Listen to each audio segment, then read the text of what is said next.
Shalom.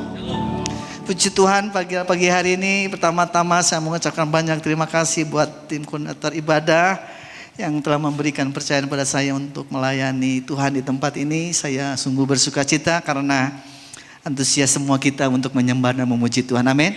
Puji Tuhan, haleluya. Di tengah-tengah kami, di tengah saya ada istri saya yang mendampingi saya melayani di tempat ini. Dan kebetulan anak saya dan saudara-saudara saya ada di tempat ini. Puji Tuhan. Saudaraku, saya perkenalkan, nama saya Hendra Sopian dari Tasikmalaya, dari kampung. Ya, kalau saudara mau lewat Pangandaran pasti lewat Tasikmalaya. Puji Tuhan. Nah, siang hari ini kita mau sama-sama mendengar kebenaran firman Tuhan dengan sebuah judul Iman dan Terobosan Keuangan. Hal ini adalah tema yang sangat menggoda buat setiap kita, karena kenapa saudara? Uang itu tidak lepas dari ingatan kita. Nah, pada pagi hari ini iman dan terobosan keuangan. Saudaraku, iman adalah sesuatu yang perlu kita pelihara. Saya ulang, iman perlu kita pelihara, tetapi uang perlu kita kelola atau atur dengan baik. Saya ulang, iman perlu dipelihara, tapi uang perlu dikelola. Jadi saudaraku yang kekasih, sesuatu yang sangat berbeda, tetapi ini sangat berhubungan sekali. Kenapa iman itu perlu dipelihara? Kolose 2 ayat 7 berbunyi demikian. Hendaklah kamu berakar di dalam Dia dan dibangun di atas Dia. Hendaklah kamu bertambah teguh dalam iman yang telah diajarkan kepadamu, dan hendaklah hatimu melimpah dengan syukur. Makanya kenapa iman itu perlu dipelihara? Kenapa? Supaya iman yang kita punya itu semakin lama semakin bertumbuh dan semakin teguh, bertambah teguh. Jadi dengan perjalanan iman kita setiap hari, dalam perjalanan pengiringan kita dengan Tuhan, maka iman kita harus semakin bertambah teguh, semakin kuat dengan Tuhan. Ada banyak cara untuk kita bisa bertumbuh di dalam Tuhan. Ada banyak kegiatan-kegiatan rohani kita, misalnya Become dan sebagainya. Saudaraku, di sana saudara dipelihara iman kita untuk kita saling melengkapi, saling menambahkan iman kita kepada saudara-saudara kita. Makanya saudaraku, iman itu perlu dipelihara. Tidak boleh dibiarkan saja begitu saja tumbuh. Kenapa? Karena iman itu harus berakar, bertumbuh dan berbuah. Supaya tumbuhan berbuah maka harus dipelihara dengan baik.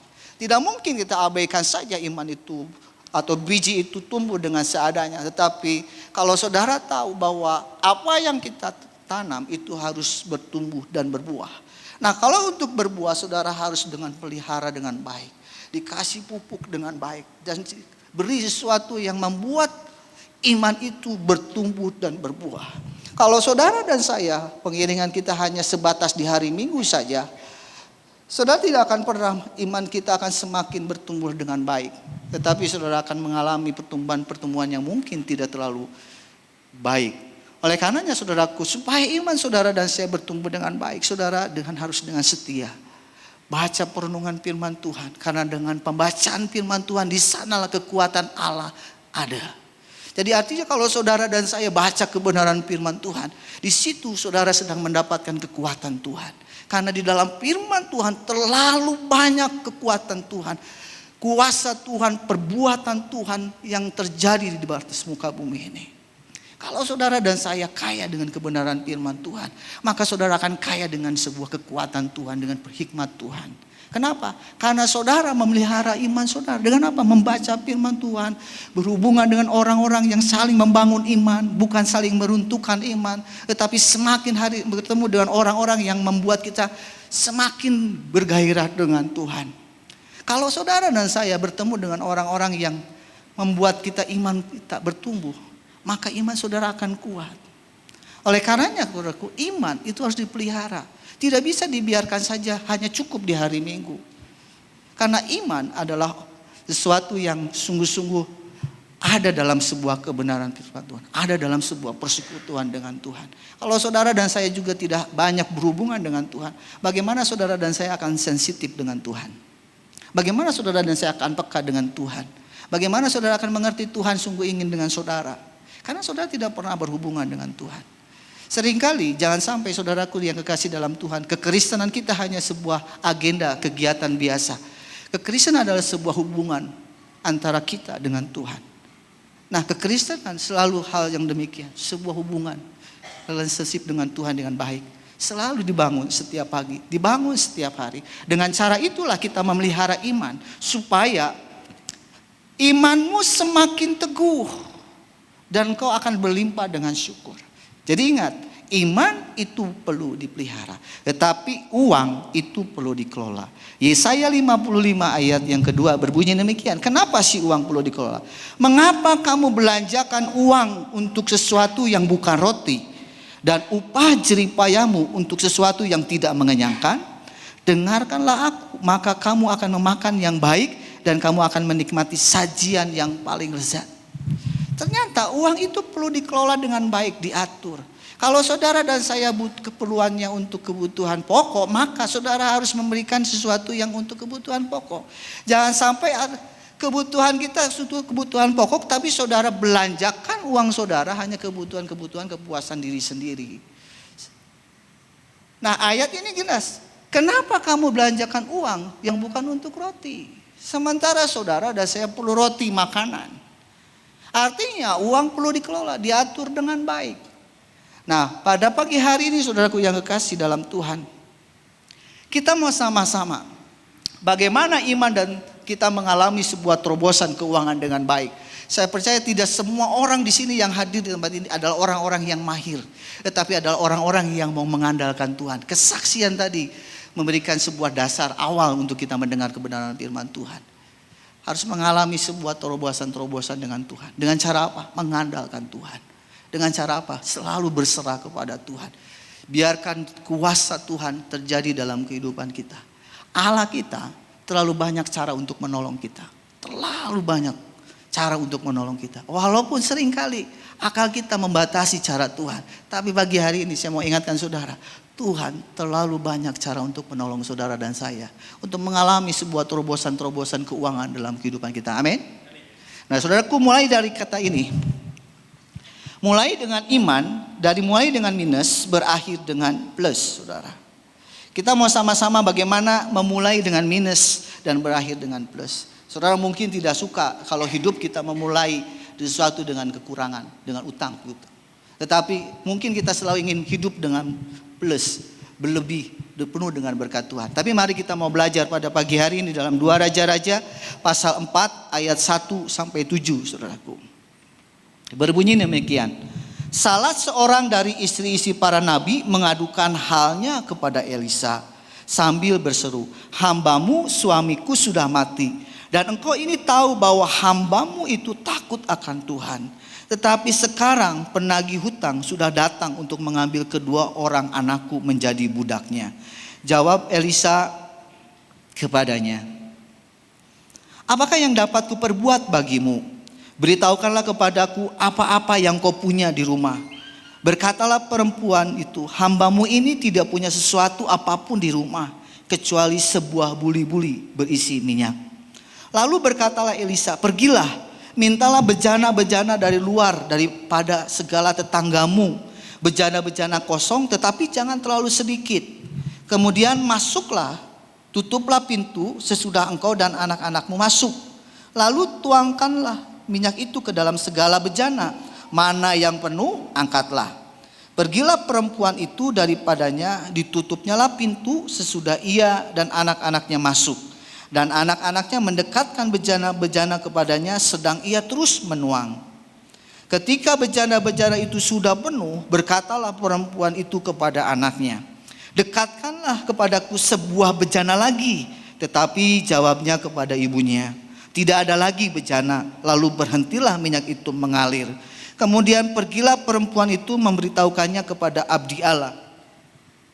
Dan orang ini berkata, 'Pergilah, jualah minyak itu, bayarlah hutangmu, hiduplah dari lebihnya, engkau serta anak-anakmu.'" Saudara, mungkin kisah ini sudah saudara baca berulang-ulang, tapi saya mau ingatkan kembali di sini bahwa ada seorang istri hamba Tuhan, seorang nabi, yang ternyata mendapatkan warisan dari seorang suami, yaitu hutang, saudara. Dan singkat cerita bahwa istri Nabi ini sudah tidak bisa membayar hutang, sehingga penagih hutang datang untuk membawa kedua anaknya. Sesuatu hidup yang penuh dengan minus, saudaraku, hutang yang begitu banyak, sehingga dia sudah tidak sanggup lagi untuk membayar hutangnya, hutang suaminya. Padahal suaminya adalah hamba Tuhan yang takut akan Tuhan. Tetapi sebuah peristiwa yang sangat mengerikan kita bahwa istri Nabi ini banyak utang, saudaraku.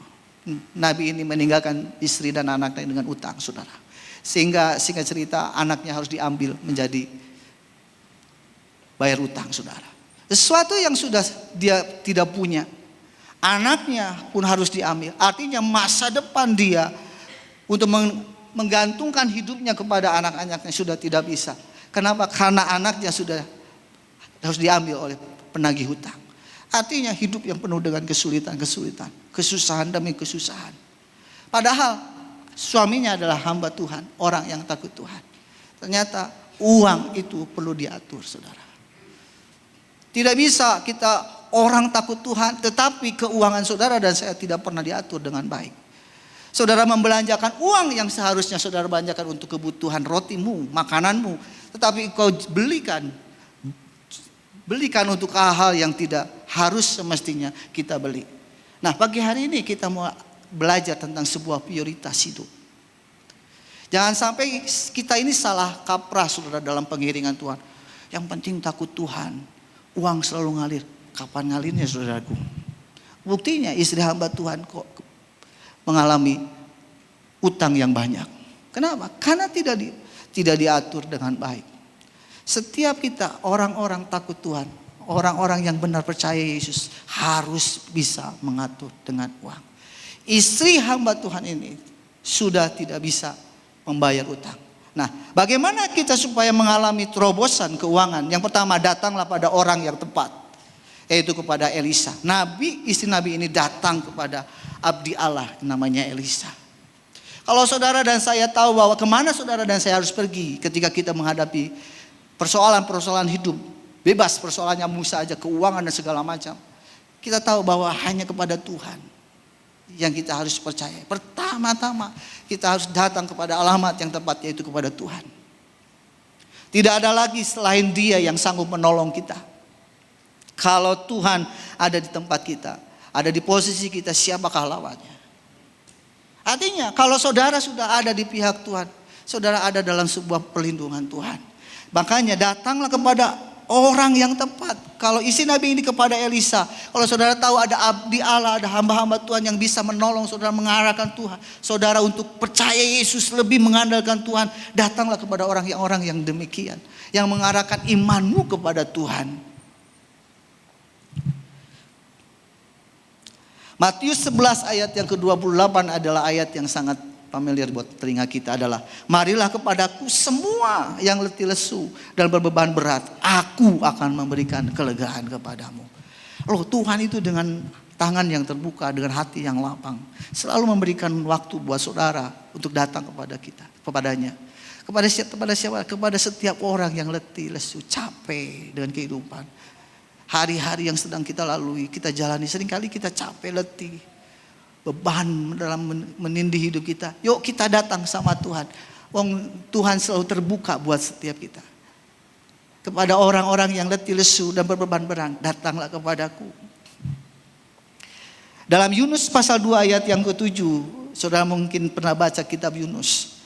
Ketika jiwaku letih lesu di dalam aku, teringatlah aku kepada Tuhan, dan sampailah doaku kepadamu ke dalam bait-Mu yang kudus. Saudara ingat ketika kitab Yunus ini, Nabi Yunus ada terangkum dalam perut ikan yang besar. Dia sudah tidak bisa berbuat apa-apa. Dia terangkum dalam perut ikan yang besar. Dia tidak bisa bergerak dengan leluasa. Beban berat menindih hidupnya. Hukuman Allah menempanya. Tapi ketika dia mengalami itu, dia teringat akan Tuhan. Jiwaku letih, kata Yunus. Tetapi ketika aku teringat akan Tuhan, maka dia menyampaikan doanya kepada Tuhan di dalam bait-Nya yang kudus. Ingat saudaraku, Setiap kita ketika kita ingat Tuhan, yuk kita datang sama Tuhan. Sujud di hadapan Tuhan. Jangan mengandalkan kekuatanmu. Jangan terlalu berharap kepada pengertianmu, kepada hikmatmu yang terbatas ini. Datang sama Tuhan. Datang kepada Tuhan. Kepada alamat yang benar. Cari Tuhan. Andalkan Tuhan. Karena disitulah Allah yang maha sumber segalanya. Sanggup mengadakan, sanggup menolong kita. Amin. Saya percaya saudaraku, setiap kita pasti melewati masa-masa kelam, masa-masa yang meletihkan dalam hidup kita. Tetapi percayalah bahwa Allah selalu memberikan kita kelegaan. Saya ingat saudaraku, saya adalah hamba Tuhan yang masih bekerja buka usaha. Saya di Tasik buka usaha, eceran, toko. Saya pernah ngalamin ini saudaraku. Rutinitas yang terus saya lakukan saudaraku, seringkali membuat kita mulai jenuh, bosen, capek, letih. Tapi suatu hari saya ingat begini saudaraku. Satu hari dari pagi sampai ke siang saudaraku, ketika saya hadir di toko, saya merasa bahwa beban terlalu berat. Saya gak ngerti ada beban apa dalam pikiran saya, dalam hidup saya. Tapi sepanjang dari pagi buka toko sampai ke siang, hati saya tidak tenang, merasa berat. Saya langsung merenung, ingat mama saya, adik saya, istri saya, anak saya. Tidak terjawab saudara. Tapi merasa beban, berat. Otak itu seolah-olah tertindih. Akhirnya ketika saya terdiam, saya bilang, Tuhan ada apa dengan saya? Nah ketika saya bilang Tuhan ada apa dengan saya? Tuhan ngomong naik ke atas. Saya ketika Tuhan ngomong naik ke atas, dalam hati saya, ya udahlah, berarti Tuhan saya doa sama Tuhan. Maka saya ke atas, tinggalkan toko, saya masuk kamar, saya berdoa saudara. Seperti biasa waktu itu saya ambil gitar, saya nyembah Tuhan dan seterusnya. Nah waktu itu saya akalin saya menyembah Tuhan seperti rutinitas, tapi saya tidak bisa apa-apa. Seolah-olah suara saya itu mantul kembali lagi. Menindih saya.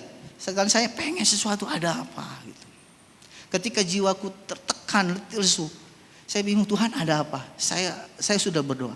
Saya sudah menyembah Tuhan. Tuhan bilang kamu diam. Ketika saya bilang Tuhan diam, gitar saya taruh di samping ranjang saya diam, saya tertunduk. Dan ketika saya tertunduk saudaraku, saya tertunduk terdiam, Tuhan hanya ngomong gini, apa yang mau daripadaku?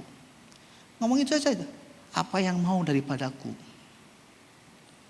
Saudaraku, ketika Tuhan ngomong apa yang mau daripadaku, saya ketika ngomong itu dalam hati saya nangis saudaraku. Saya gak bisa ngomong apa-apa sama Tuhan.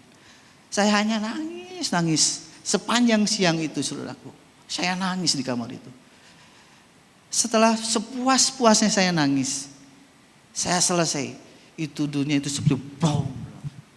Tenang sekali semua. Hanya ngomong apa yang mau daripadaku. Katakan sesuatu padaku. Saya hanya diam, Tuhan ngomong apa yang kamu mau. Suatu pengalaman rohani yang saya dapat. Ini membuat saya ngerti Tuhan itu tahu di mana posisi saudara saat ini. Hatimu dengan Tuhan seperti apa. Pikiranmu dengan Tuhan seperti apa. Kalau saudara dan saya pernah ngalaman ini. Coba saudara berdiam diri dengan Tuhan. Berdiam diri. Dan saudara tidak perlu berkata-kata. Kalau memang sering kali kita berkata-kata, ada saatnya engkau diam dengan tenang. Dan ketika saya suruh Tuhan, aku diam, saya diam tidak banyak apa-apa. Tapi ketika aku diam, Tuhan bilang, apa yang kau mau daripadaku? Ketika Tuhan ngomong gitu, air mataku terus mengalir, terus deras. Dan saya tidak bisa berkata-kata hanya dengan bahasa air mata. Nah saudaraku, kalau saudara tahu bahwa kalau Tuhan selalu membuat kita lega, kenapa saudara dan saya enggak datang sama Tuhan?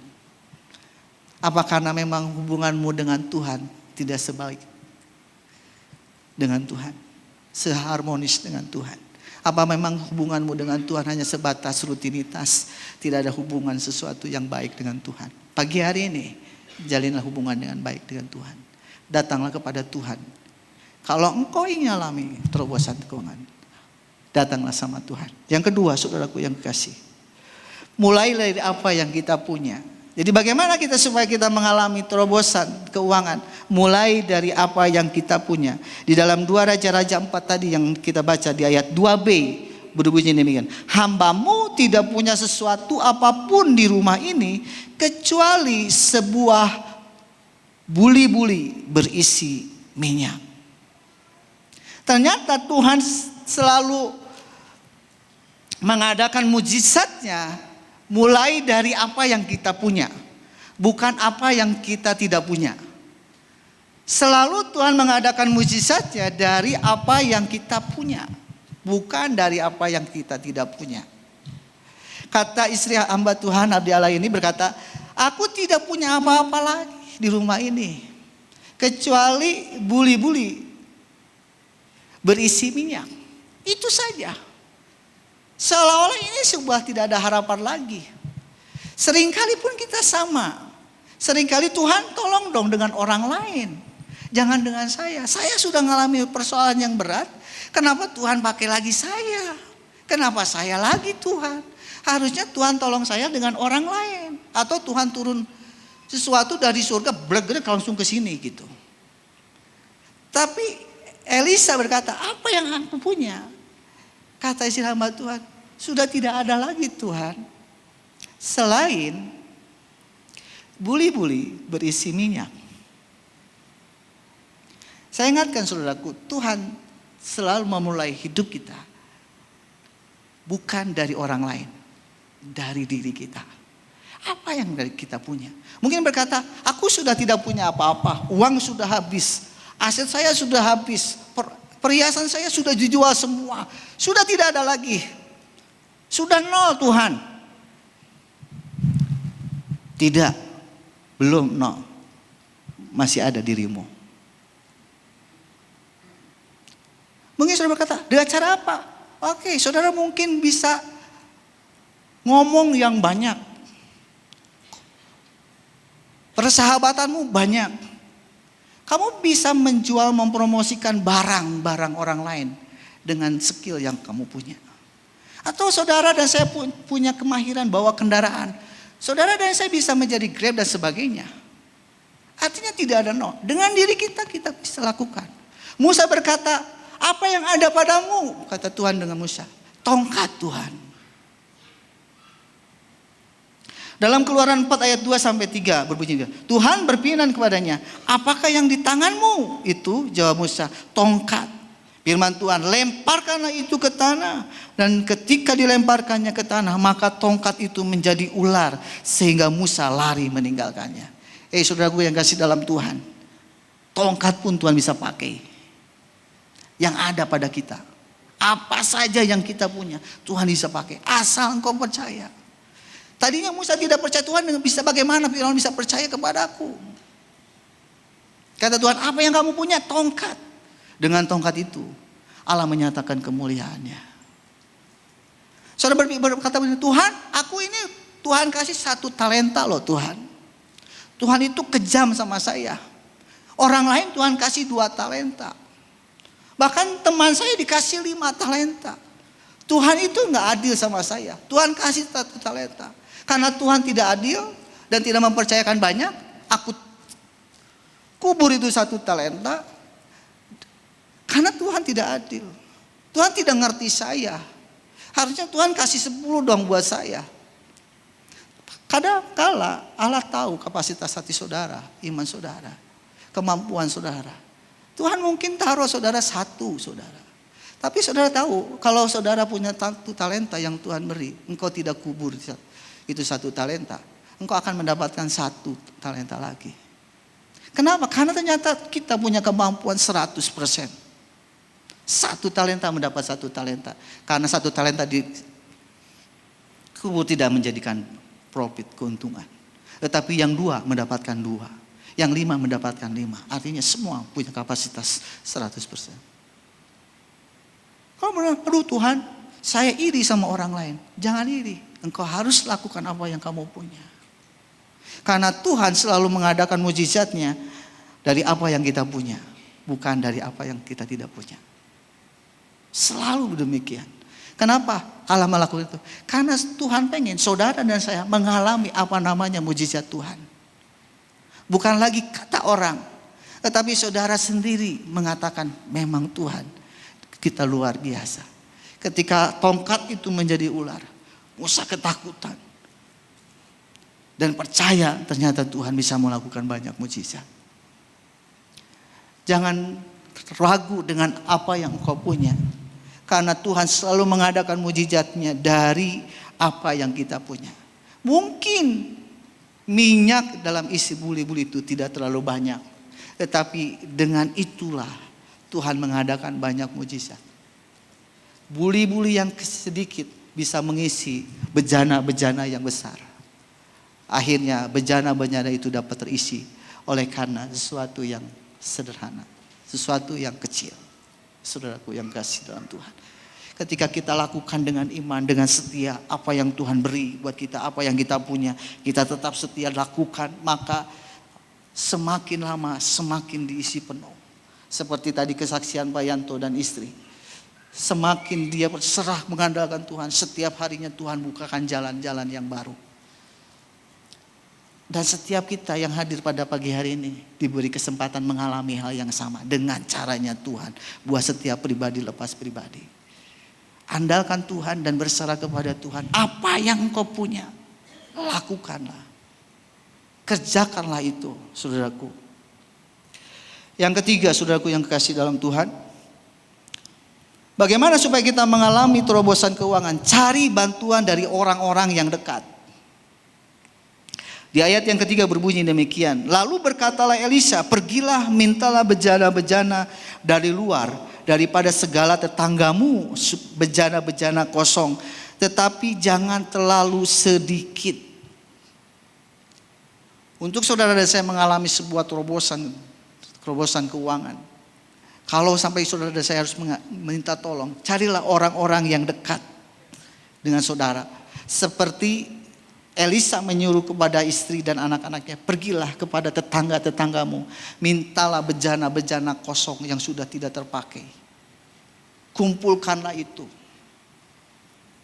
Seringkali kita mengabaikan ini, seringkali hal ini menganggap kita sesuatu yang mustahil. Tapi seringkali kita mendapatkan ada orang begini, saya punya pegawai tukang bangunan saudaraku. Bertahun-tahun saya membangun, satu hari satu masa selesai saudara. Nah ketika selesai saya kasih tip karena sudah beberapa kali kita bangun. Akhirnya saya kasih uang gitu. Dan pegawai saya bilang begini, kok saya kan sudah tidak kerja lagi sama engkau. Kalau misalnya ada kardus sudah tidak dipakai, kasih ke saya beli. Gitu saudaraku. Dia beli. Nanti saya bisa jual lagi kepada orang yang menampung kardus-kardus bekas. Saudara, mungkin buat kita kardus baju yang kita sudah tidak pakai. Tetapi kalau ada orang-orang yang minta tolong ke kita dan kita tahu bahwa itu tidak kita pakai, kita kasih. Dan kepada orang yang membutuhkannya, itu bisa dipakai untuk mengadakan mujizat yang luar biasa. Dia bisa membantu dia dalam kesusahannya. Seperti orang-orang yang mengumpulkan barang-barang bekas. AC bekas dijual mungkin buat kita sudah tidak dipakai. Diambil saja sudah senang, sudah tidak bikin sumpak rumah. Itu tahu? Tapi buat orang-orang yang sedang membutuhkan, AC bekas buat mereka bisa menjadi uang. Apa saja. Nah, kata firman Tuhan, carilah bantuan dari orang-orang yang demikian.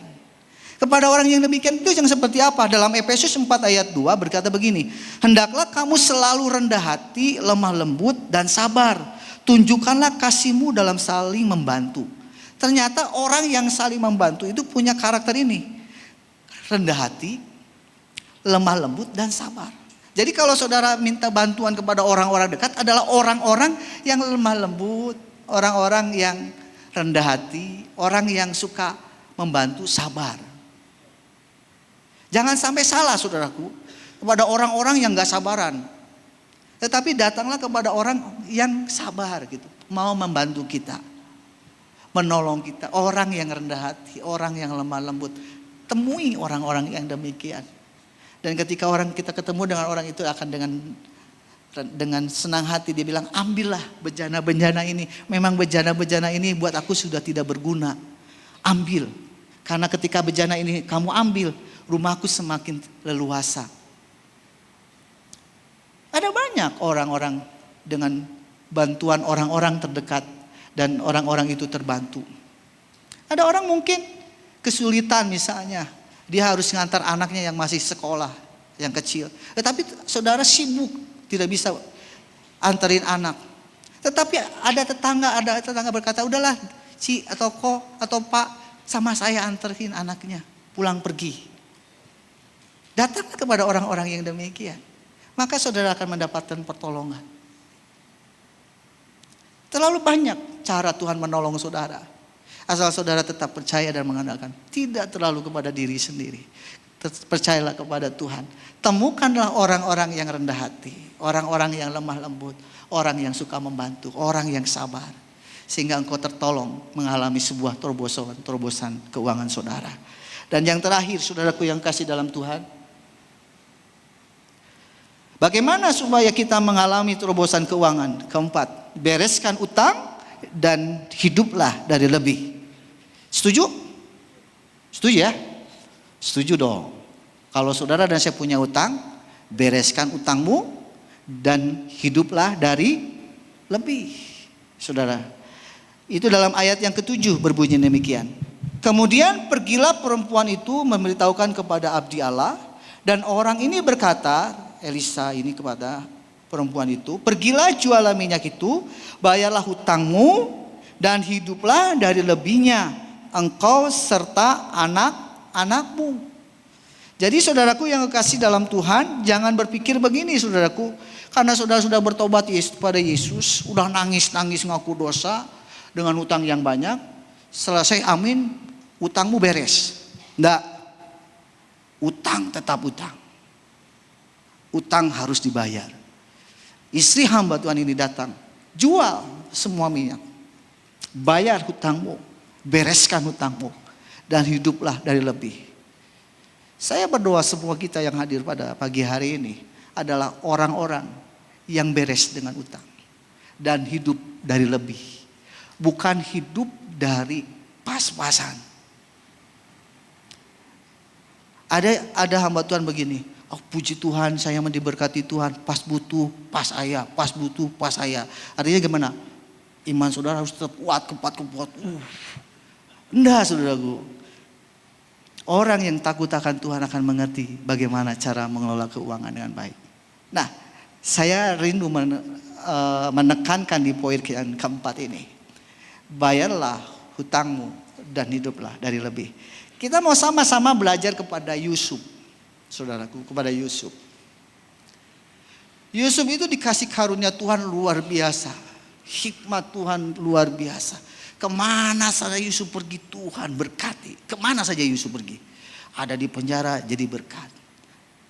Ada di istana jadi berkat. Dimanapun dia berkat. Kita mau belajar bagaimana Yusuf mengelola keuangan. Kejadian 47 ayat yang kedua saudaraku.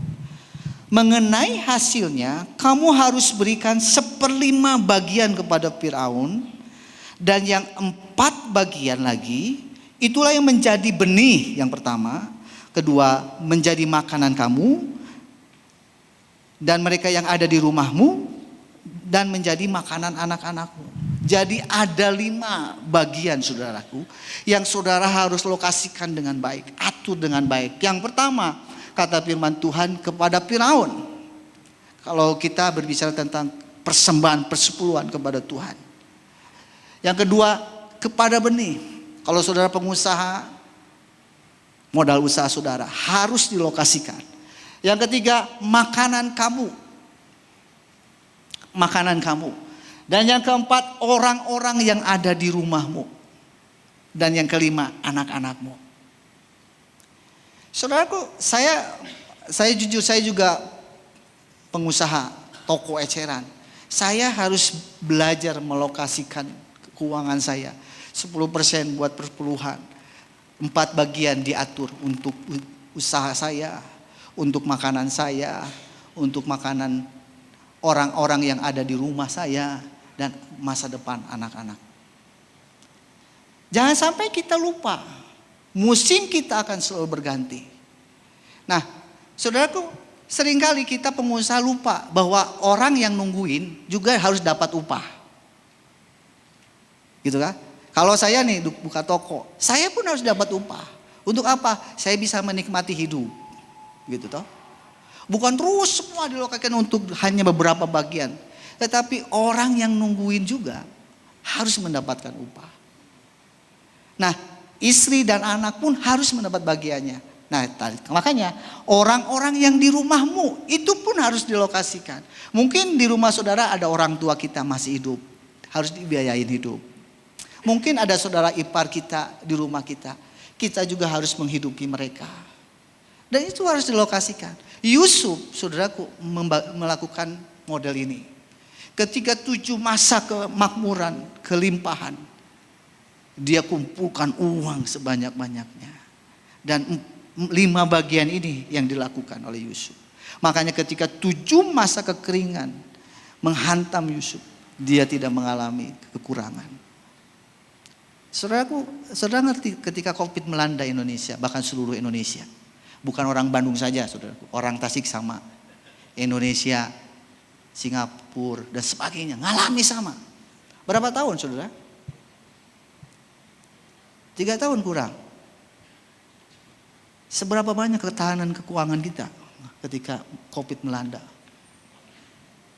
Banyak yang menjual asetnya untuk menutupin utang piutang yang banyak. Bahkan asetnya dijual pun belum bisa menutupin utang piutang. Baru 3 tahun. Coba kalau 7 tahun. Kalau saudara tidak mengatur keuangan dengan baik, apa jadinya saudara? Yusuf melakukan hal itu.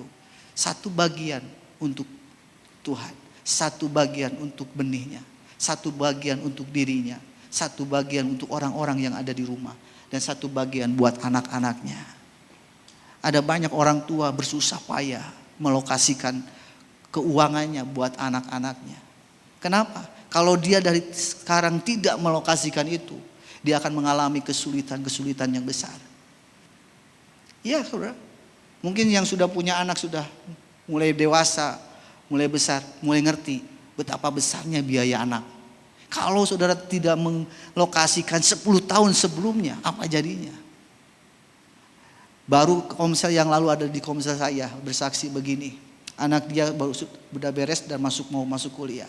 Tetapi dia sadar bahwa dia keuangannya terbatas. Kenapa? Karena dia jualan makanan-makanan kecil.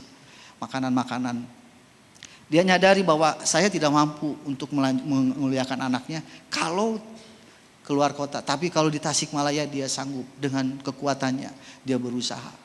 Tetapi ada anggota komsel bersaksi, saya puji Tuhan saya bisa mengkuliahkan anaknya sampai ke Jogja dan selesai. Kenapa? Dia bersaksi, dia selalu menyisihkan uangnya walaupun tidak besar untuk anaknya nanti kalau kuliah. Coba bayangkan, ternyata ketika anaknya kuliah dia buka celengannya itu dan anak bisa selesai. Dan kita orang tua berpikir tidak melokasikannya untuk kita. Pasti dong tentu. Kita akan bertambah tua, betul? Apakah tambah tua biaya semakin tinggi, semakin murah? Tentu tidak, saudara. Semakin senja semakin besar biaya kita. Kalau saudara dan saya tidak melokasikan itu, mengaturnya dari sekarang, kesulitan-kesulitan akan semakin bertambah dalam kehidupan kita. Oleh karenanya perlu 5 bagian ini kita atur dengan baik. Dari sekarang. Supaya apa? Saudara dan saya mengalami terobosan-terobosan keuangan dengan baik. Dengan iman yang bertolak dari iman, saudaraku. Dari iman bertolak kepada iman. Memulai dari iman kepada iman. Dengan apa? Dengan hikmat Tuhan. Dengan apa? Dengan pengertian yang daripada Tuhan. Yusuf melakukan itu. Sampai masa kekeringan yang melupakan masa-masa kemakmuran itu tidak ada. Yusuf bisa ngalamin itu. Bahkan bisa menolong orang-orang dalam kesusahan. Oh, itu luar biasa. Kenapa demikian? Karena iman dia terus dengan Tuhan. Dia mengandalkan Tuhan. Hikmatnya selalu datang dari Tuhan. Kalau saudara dan saya pada pagi hari ini ingin mengalami terobosan-terobosan keuangan, mari mengatur keuangan dengan 5 bagian. Minimal 5 bagian. Persentasenya saudara bisa mengatur sendiri. Mana area-area yang dimana harus engkau tambahkan lebih banyak. Mana yang harus engkau kurangin. Itu minta dengan hikmat Tuhan. Saya rindu pada pagi hari ini setiap kita yang hadir.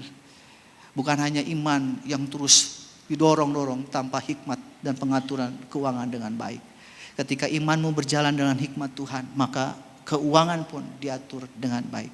Amin. Buat kebenaran firman Tuhan. Mari saudaraku, saya rindu saya menyanyikan sebuah pujian.